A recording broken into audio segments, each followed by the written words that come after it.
या जातीवादी सरकारचं करायचं काय? खाली मुंडक्यावर पाय. माफी मागा, माफी मागा. माफी मागा, आमदार माफी मागा. बबन लोणीकर माफी मागा. माफी मागा, माफी मागा. संग्राम जगताप माफी मागा. या जातीवादी सरकारचं करायचं काय? खाली मुंडक्यावर पाय. या जातीवादी सरकारचं करायचं काय? खाली मुंडक्यावर पाय.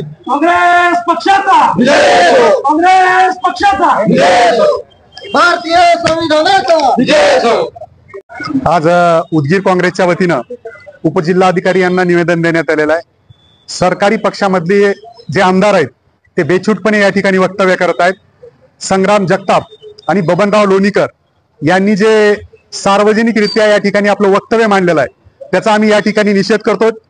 आज जर पाहिलं, संग्राम जगताप एक शाहू फुले आंबेडकरांच्या महाराष्ट्रामध्ये एका अल्पसंख्याक समाजाबद्दल अत्यंत खाल्ल्या थराला जाऊन बोलतात, त्याचा आम्ही या ठिकाणी जाहीर निषेध करतो। हे महाराष्ट्र पुरोगामी महाराष्ट्राला अशोभनीय गोष्ट आहे, यांच्यावर कडक कारवाई करण्यात यावी ही आमची मागणी आहे। दुसरा विषय आहे, बबनराव लोणीकर या राज्याचे मंत्री राहिलेले आहेत आणि ते बीजेपीचे आमदार आहेत।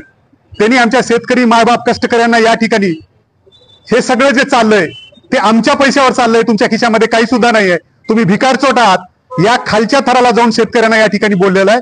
त्या गोष्टीचा सुद्धा आम्ही या ठिकाणी निषेध करतो। आणि या सरकारमध्ये ज्यांच्या मतावर मायबाप, जनतेच्या मतावर हे जे सरकार आलेलं आहे, सरकार त्या संपूर्ण जणाला विसरलेलं आहे आणि त्यांच्या घटक पक्षातील आमदार खालच्या थराला जाऊन या ठिकाणी समाजाबद्दल तेढ निर्माण करायचं काम या ठिकाणी करतात। त्यांचा आम्ही उदगीर काँग्रेसच्या वतीने या ठिकाणी जाहीर असा निषेध केलेला आहे आणि शासनाकडे आम्ही मागणी करतो की यांच्यावर तात्काळ कारवाई करावी।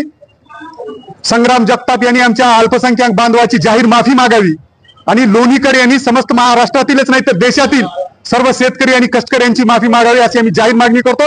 आणि स्थानिक लोकप्रतिनिधींनी सुद्धा ज्यांच्या जीवावर तुम्ही मोठे झालात, त्यांना ज्यावेळेस तुमचे लोकप्रतिनिधी, तुमचे सहकारी या ठिकाणी बोलतायत त्यावेळेस आपण मूग घेऊन गप्प बसण्याची भूमिका घेऊ नये, आपली भूमिका सुद्धा आपण स्पष्ट केली पाहिजे आणि यांच्या विरोधात आपलं मत व्यक्त केलं पाहिजे असं आव्हान मी आज या ठिकाणी काँग्रेस पक्षाच्या वतीनं व्यक्त करीत आहे।